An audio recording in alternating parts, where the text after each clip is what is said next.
uyu mujene nageze mu bitangazamakuru byo muri Burkina Faso byanditse article ivuga ngo situation confuse autour de la signature de Memel Raouf Diao. Murabyumva itangazamakuru kitwa ngo iki urumva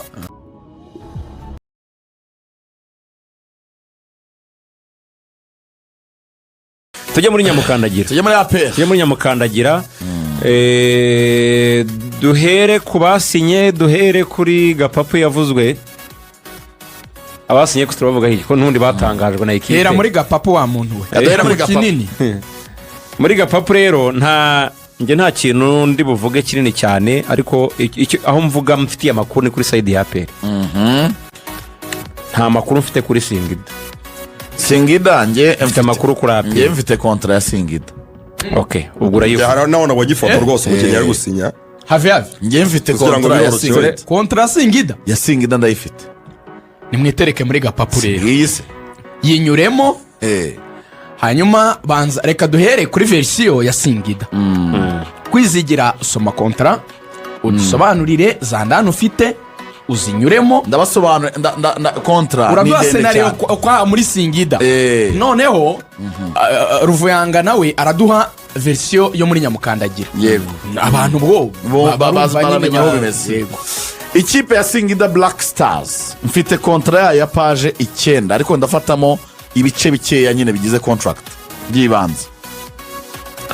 N'amasezerano yasimwe tariki 14 z'ukwezi kwa gatandatu 2025 hagati ya Singida Black Stars Sports Club ikaba ifite physical address boîte postale 9623 Singida muri Tanzania, ikaba yitwa employer muri aya masezerano ndetse n'urundi ruhande rwa Mr. Raouf Memel Dao ufite ID number A3182097 na nimero ya telefone 2266508712 akaba yitwa a player muri aya masezerano. Hanyuma akaba ari amasezerano yo guha serivisi ikipe ya Singida nk'umukinnyi. Ingingo ya mbere rero niyo ndibuze kuvugaho cyane. Article 1 consideration and duration of contract. Effectively from 44th of June 2025. 44th 14th day of June 2025 itariki 14 z'ukwezi kwa gatandatu. Yego. In a consideration $150,000 miliyoni 150 by'amadolari y'Amerika, which will be paid in 3 installments, bizishyurwa mu bipengeri mu byiciro bitatu. Yego muri kontra banditse nabi bagomba kwandika 70 bandika $7,000 ariko entre parenthèses bandika 70 $70 inshuro ebyiri bakazishyura ndasigaye ku nshuro ya gatatu. Oya birasobanutse. Ya mbere bagomba gutanga muri sezo ya 2025 $275 by'idolari.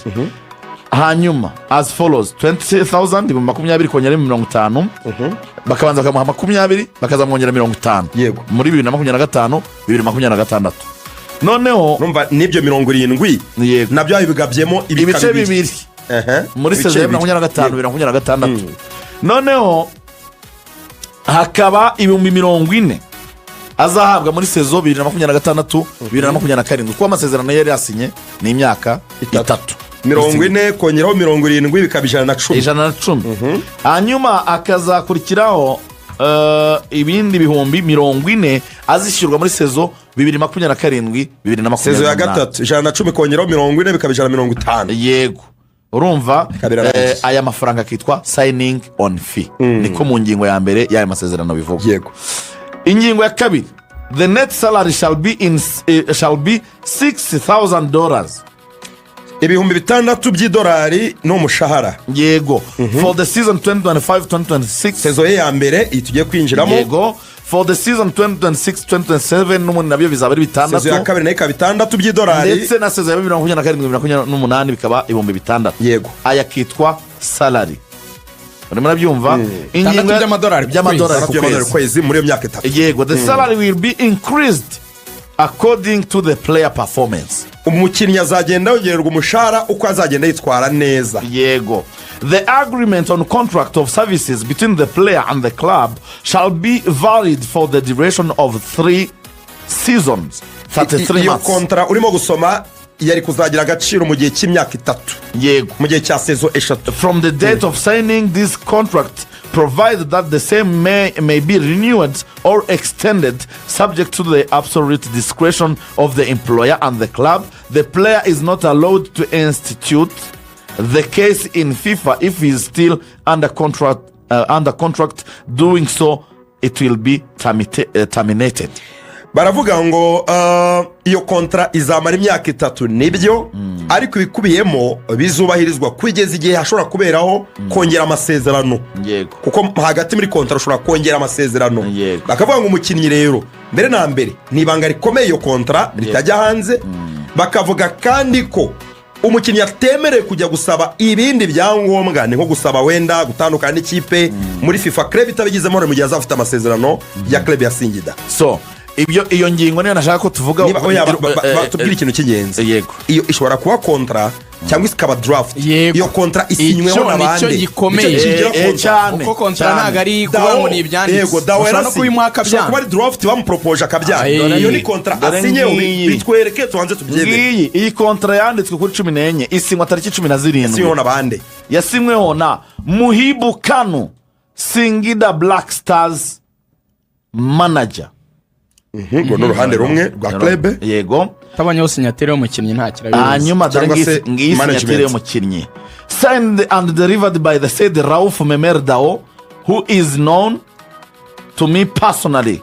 Ngiyi player signature. reba na kashe yanditseho ko ari ya katibu mukuru. zana ibintu by'amakontra. iyi ni sinyatire cyane kwa gusharu, ariko irasinye pe iteho kashe, sinyire muri kashe irasinye iteho kashe. kashe ni umukinnyi se? oya ni ekipe. ari umunyamabanga w'ikipe, ariko umukinnyi ni umwe asinya muri ati ndabyemeye. yarayisinye rwose. keretse wenda ntihagaragara amakuru y'uko wenda ari impimbano, ariko irasinye rwose. urabona ko ari PDF. hanyuma iyo contract yavuye kuri CEO wa Singida. ngiye kubaza ikibazo kimwe. CEO wa Singida Black Stars. Mfite ikibazo cyo kuba aho yavuye. uyu mukinnyi yarashoje ubundi mu ikipe ya Sonabel. reka bariho nge. iyo niyo key. APR wa transfer ntibakabayobye. ngiye ikintu cya mbere nshaka. APR Ruvuyanga iri kiriya kuri iyi kesi bansubize. yarashoje bamuguze cyane. yarashoje bya biri valide, ariko atarashoje ntabwo byaba valide. reka mvuge ibyo nshaka kuvuga rega. Kwizigira arakoze nyine azanye verisiyo ya Singida. Yego. kandi with facts. musiga rwose overwhelming. dore ngiyi rwose. Kwizigira kira kora mu biganza by'umushefu mugenzi wawe ndemeye. uri mubi cyane. iyi sama uri mu ngamba zitarabaho mu mateka y'umuziki nyarwanda. ngewe nta facts mfite nk'iza Kwizigira, ariko amakuru ngiye kuvuga nyahagazeho. izo nizo fact aho. izo ni fact. ubwo ibimenyetso amakuru ngiye kuvugana nyuma y'ikiganiro mpamagawe nayavuga. yahagazeho. uyu mukinnyi Memel Dao yakiniraga ikipe bita AS Sonabel iri Wagadugu muri Burkina Faso. APR iri kiriya kuri iyi ngingo izaga papu n'iki navuga iti twebwe ibya Singida ntabwo tubizi. twumvikanye na ekipe mbere yo kumvikana n'umukinnyi, kubera yuko Memel Dao yaragifite amasezerano muri Sonabel yo muri Burkina Faso. yaragifite amasezerano. iyo ni twaguze amasezerano ya Memel Dao. icyo ni kimwe cyumvikana. ntabwo bagiye bari umukinnyi gusa kuko urangije amasezerano. APR mu yandi magambo kugira ngo dusobanure ibintu, APR yagize ibiganiro direct n'ikipe ya Sonabel. ibemerera umukinnyi iranamubahereza. yari igifitanye amasezerano na Memel Dao. ntabwo ari umukinnyi wasoje amasezerano wari uri free ku isoko. icyambere Ruvuyanga ibyo byo tugomba kurikuramo muri ubu buryo kugira ngo ntabwo umukinnyi ashobora kuyiha amakipe abiri. oya nta amakipe yombi harimo baretse nyine baretse gatoya tutanabyitiranye tubigendemo transfer kwigenda. uko transfer zigenda Ruvuyanga akomeza, iyo umuntu afite amasezerano muri ekipe iyo kipe igomba kuko ari umukinnyi uguzwe mu kindi gihugu atari mu Rwanda gato iyi kesi turimo turayigana nk'abantu bayiziranyeho ariko ntabwo twigeze tuyiransa bayida baba ntabwo bazi ikintu turimo turaganira kandi barabizi ni ramere kwiransa ni gute Memel Dao yatangajwe nk'umukinnyi w'ikipe ya APR witwa Memel, hanyuma Singida nayo ivuga yuko yamuguze si iyo saga sihari ahari iramwerekana yerekanwa ikintu kigaragara APR yaguze umukinnyi impamvu nenzanye muri release letter APR yaguze umukinnyi muri club ekipe ya Singida kubona ko kontra ni hagati ye n'umukinnyi n'amafaranga bazamuha ni uzayafata signing on fee we yigurishe nka free agent yari niyo mpamvu kugira ngo dukoremo ibi bintu mu buryo bworoshye ikintu cyitwa release letter n'ibindi bicanga abantu kandi ari amagambo yoroshye. What we call release letter mu mupira it's nothing, ni zero rwose. You can be released utanahawe ibaruwa, amasezerano abafite ndaje mazanemo indi ngingo, hari n'ingingo reka mbibafashe tubijyanemo neza. Iyo umukinnyi afite amasezerano ya ekipe, yego, kimwe n'umukozi wese ufite amasezerano muri kampani runaka, ikigo runaka, uba uri committed gukorera aho hantu kugeza igihe mwumvikanye kirangiye. Mu mupira w'amaguru rero icyo abantu bajya bita ngo wahise ngo ntiyari afite release letter. Release letter ni ikipe itaguye ibaruye igusezerera. Njye nasinye imyaka 2 igomba kurangira ku itariki 31 z'ukwa gatandatu. Izo tariki zikagera itariki ya mbere y'ukwa 7 niyo utampa ibaruwa nta kintu bivuze. Nagenda kuko ibyo nari navuganye nawe byarangiye. Icyo rero mu mupira bakora iyo umuntu agifite amasezerano, ariyo mpamvu n'umukinnyi batavuga ngo agomba kwigurisha kuko ugifite ahantu wabaye committed, ufite umwaka umwe cyangwa 2. Ikipe ziravugana, zamara kuvugana umukinnyi ntabwo yitransfera. Oya, umukinnyi ikipe yari arimo ya Sonaberi niyo imwohereza ikamwohereza muri APR. Bigenda gutya, abajya muri system abakuzuza ko twebwe nka Sonaberi twagurishije umukinnyi mu ikipe ya APR FC, bakabiha federasiyo yabo niyo ibifata ikabishyira mu buryo buhuza abantu b'amafederasiyo ku mugabane wa Afurika, ubwo ni muri CAF. Ibyohereza muri CAF nibyo bya bintu mujya mubona ngo za TMS n'ibiki. CAF ikabona hari dokima mukinnyi ufite amazina ya naya, imyaka niyo uvuye muri ikipe werekeje muri iyi. CAF ikikora rero imenyesha federasiyo y'Inyarugenge ikayibwira ati ni mwaprove iyi transferi y'umukinnyi witwa Dao avuye muri Sonabero muri Burkina Faso yaje muri APR Kigali. Ikipe muri Burkina Faso yadukonfirmye ko bamugurishije APR. Federasiyo igahita imwemeza akaba registered Inyarugenge.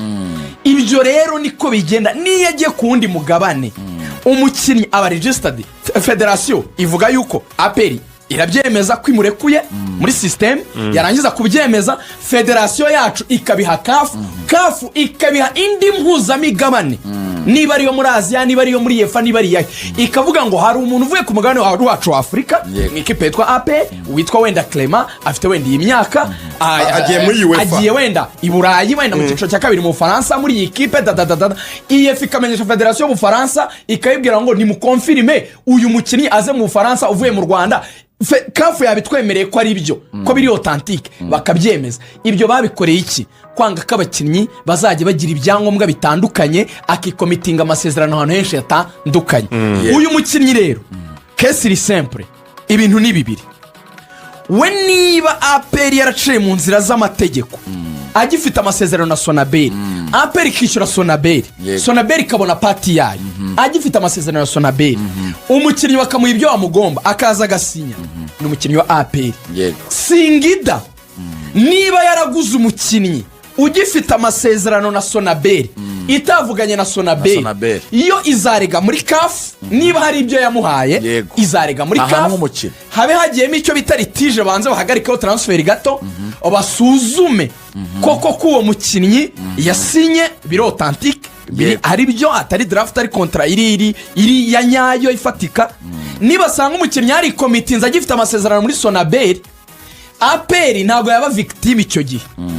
ntabwo bishoboka kandi yaciye mu nzira z'amategeko Yego. I can be the victim Bigenda mu gute? gihe njye nakoze ibintu mu buryo bwemewe icyo gihe hazamo uburyo bubiri kafi banza kubaporopoza mukemura ibibazo mu buryo bworoshye Aramiyaba. bashobora kubwira uriya mupeti fata amafaranga y'abandi kuko bataciye mu nzira z'amategeko basubiza amafaranga give them their money ibyo birashoboka that's one mu gihe Singida yabyumva Singida ishatse guhatana igashaka kuremereza ibintu bagasanga nawe yakoze ikosa ryo kutaprocinga club nawe yabifite case cause you can tell me ko umukinnyi wari ufite ekipe ujya kunegosiya nawe utabajije ekipe ko yashoje amasezerano yego you have to contact the club before aricyo Lorenzo azanyemo cyitwa release letter Yego. uba ugomba kumakinga sure ko umukinnyi niba ngiye kunegosiya Ari free nawe agent. yarangizanyije na ekipe ibyo bintu i Burayi barabiregera Yego. ntabwo ujya ubona ekipe complaininga ngo twebwe twikomye Real Madrid iri kuvugisha umukinnyi yacu agifite amasezerano Yego.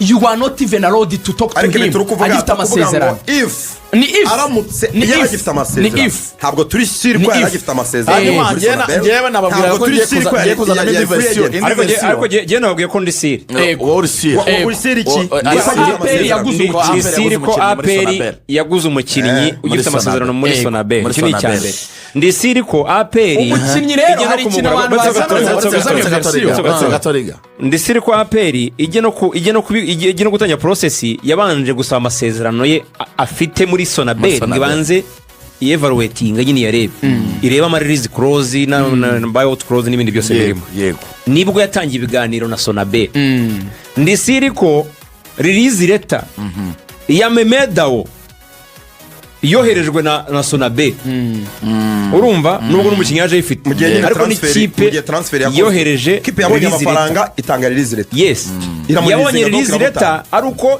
yahawe cash ibyo byose ngende siri ntabwo ndimo so kudabutinga rero hanga kuri APR yamuguze angahe? le jeune milieu ayo niyo nari siri de terrain w'imyaka 21 ariko wumvishe Uyu- proposal yasinye imyaka Singida ibiri. Uyu urabyumva mujene. ko ari muri gitanu Uyu mujene. kandi urumva ko na sare itagiye uyu mujene nageze mu bitangazamakuru byo muri Burkina Faso byanditse article ivuga ngo situation confuse autour de la signature de Memel Raouf ahubwo Diao rero urimo urabyumva itangazamakuru kitwa ngo iki urumva kitwa Sportdrome uvuga ngo hari ahantu gisoza article ntabwo ndi bugiyemo yose kubera ko iminota igomba kujya fatamo yagiye icy'ingenzi Le jeune milieu de terrain de 21 n'est pas à son premier coup d'essai. Il avait déjà mélangé l'USFA et la Sonabel dans Fausse Foot Ligue 1 du Burkina Faso. Yigeze nanone guteza amakimbirane mu makipe muri Burkina Faso abiri. Ikipe uyu musore Memel yego. Ikipe yitwa USFA itangazamakuru ni za ndani z'iwabo urimo urabyumva USFA nitwa AS Sonabel yazisinye ari ebyiri si ubwa mbere si babikoze ubwa mbere yababikoze urimo urabyumva ateza ikibazo muri Burkina Faso mu kugikemura AS Sonabel yemera kwishyura USFA ni ibyo ngibyo nakubwiraga urimo uko nguko ni nako niba yarafashe amafaranga ya Singida cyari ko aba atarayafata ni ukujya kubingenga bagasesa ariko Yes. Singida iba ifite kontara yarayisinye biri ariko dore authentique ngushyu bikaba ari ibyo senye ngiye ifoto ariko urumva bikaba ari ibyo None ubu uyu rya mukinnyi litije ye urupapuro ikintu cyabaho none ubu ryaje yaba suspended ubu ryaje gusinya muri Kanebe. APR Yaba suspended, nicyo cyabaho. yarahinduye inyogosho urupapuro ku ikaramu icyo yakoze ni uguhindura icyo ikwafe gihe yaba suspended rwose icyo ahubwo bazamuhana uyu afite amasezerano ya Singida Ariko yasinye ifoto. iyo litije ahantu iza na bike rwose icyo yakoze ni uguhindura kwafe gusa iyo litije ahantu iza iza mu iyi gihe kwafe kitandukanye n'iya yarahinduye Kimihurura nyine None 16 cumi yasinye 20 na kujya zinga kudoda ariko hagomba kubanza kumenya ngo hagomba kubanza kumenya ngo amafaranga Singida yaramuhaye so yasinye se ndetse kwafashe ikaramu n'urupapuro riga umukinnyi n'uwanyamukandagira ibyo mu buryo utarafata n'amaki mbigusobanuriye neza mbigusobanuriye neza ahubwo uburyo twabiganiriye nibwo abaye bwiza. uno Uburyo mukinnyi twabiganiriye abaye nibwo amafaranga nta transferi n'imwe yaba erega ibintu muri kafu nabo barabizi ko abakinnyi bo muri Afurika bakora amanyanga ibyo byo biba bavuze ko bagomba kumuha 20 nyine nibyo bya nshaka mbere kugusobanurira yagamuha Lorenzo 50 nyumva ngusobanurira akantu gatoya tujya kuri reyo nta transferi y'amafaranga iyo ari yose Singida yakoze yakwihakana iyo sinyatire neza none cyane umukinnyi yafatika yabagira abasazi atarabona nayo veni ya mbere nyine bavuze nibyo ndi kukubwira aba yarafashe amafaranga kuko amafaranga ni evidence niba narafashe nkashyira kuri konte niba narakoze N'umukono. transfer y'amafaranga biragaragara ibyo si ibintu byo kuburana Ibintu birakomeye. ariko bibaye nta mafaranga bamuhaye ari ibintu basinye abagira abasazi None iyo cyane article ivuga ko atari none ubwa agifite mbere bikoze. amasezerano ahita bagira abasazi abagira abasazi cyane Iyo article ivuga ko atari igisigaye ubwa mbere ni asinya kimwe amakipe abiri. USFA kuko ifoto yo nta Na kivuze Sonabel. ifoto yo yigeze yiveho kuziteranya niba yarafashe amafaranga Uyu mwana ari inyangamugayo. singiza igatransfera amafaranga ariyo yose kuri konti uyu y'umukinnyi mwana ashobora kuba haba hagiye kuba ariko ntabwo ikibazo ari gikomeye cyane inyangamugayo. ku myaka y'imice meme abakunzi ba APR meme dawo mwe mumwandika Okay, ikintu gihari ikintu Oya, gihari oya, ibitandatu just kuri to sum YouTube up. mushyiramo wari Just- Oya, umukara nawe n'umweru nawe. just to sum up umukara n'umweru Lorenzo, utarandi maradiyo ibyo bintu ishyari utangiye byaza. ibyo bintu Just utangiye bya ibintu bya bitanu bitandatu ujya Sorry, just ubyihorera to sum up just to sum up hari umuntu wansabye Just- ku yindi radiyo ati ntukavuge imibare yacu ya YouTube Just umutera to sum umutwe up. umutesha Sorry, umutwe just to sum up. bitandatu tw'abandi batari bubigire mu rwego Nzongera. rwo guhina mu magambo make verisiyo tubahaye zose murazumva Cyane. tuberetse parti ya Singida tuberetse parti ya APR Football Club APR ikigaragara ikwiye nuko rwose, nta APR kibazo yakoranye ifite. contact n'ikipe ya Sonabel APR yaciye mu nzira zemewe. yaciye mu ikipe iganiza umukinnyi ibyo bazamuhemba byose byose usibye ko umukinnyi araza ntagisobanura arasinya ko APR nta nta kibazo ifite. n'igisobanura ko Singida nayo itanyuze mu nzira zemewe nabyo ntabwo Ntabwo wabiruriraho kuko wabona umu agent yarazanye ikintu kigaragaza ko uzi ikintu amasezerano tugiye yarangiye. gukora cyane mu kwizigira ubwo rero icyo wasobanuye we rigane ari naho dusoreza wasobanuye uburyo bizagenda haramutse hajemo amatati litije izazamo n'urucabana hajemo litije izakemurwa Hari gute litije Bose Singida impamvu iri gutanga uzi ikintu tugiye amakontara gukora? n'amafoto Uzi ikintu tugiye ni uko gukora? iri kuburana Singida iri ndabizi ko kuburana ufite kontakite za CEO CEO na ku munsi w'ejo CEO bidapfa bidapfuka yitwa Omar Kaya radiyo rwanda niyo zabura ndanazakana bahashimu ibu Omar Kaya iyi kesi ku munsi w'ejo mu rubuga rw'imikino CEO saa Omar tatu Kaya ndi gutekereza situwasiyo Ejo ishobora kuba yarabaye muri saa tatu. transferi ikababwira situwasiyo ndi iyi gutekereza tugomba kuyinjiramo Omar dufite Kaya. noneho verisiyo muri Tanzania situwasiyo ya ndi gutekereza nyayo ishobora kuba yarabaye iyi mukinnyi urabona amafaranga abye mu bipengeri byinshi cyane urumva deja nka installment ya mbere y'ibihumbi 70 Irimo nayo ibice igabyemo bibiri. ibice bibiri muri sezo ya mbere ashobora kuba yarabaye nk'ibi 20 wenda byombi imbumbe byari kuza 150 nyuma y'imyaka itatu sibyo APR itanga nk'ijana kandi imbumbe cyangwa 200 imbumbe ikintu akavuga ati bizaba byose aya nafashe nzayabasubiza tugasesa Yeah. tugasesa cyangwa se nkabahera n'inyungu mu gihe APR yaba yaratanze amafaranga menshi kuri iyi kontra Okay. nayo n'indi kesi ishoboka ahubwo kandi si ubwa mbere abakunzi ba byabaye APR icyo tubabwira mumenye ko mwabonye umukinnyi mwiza kandi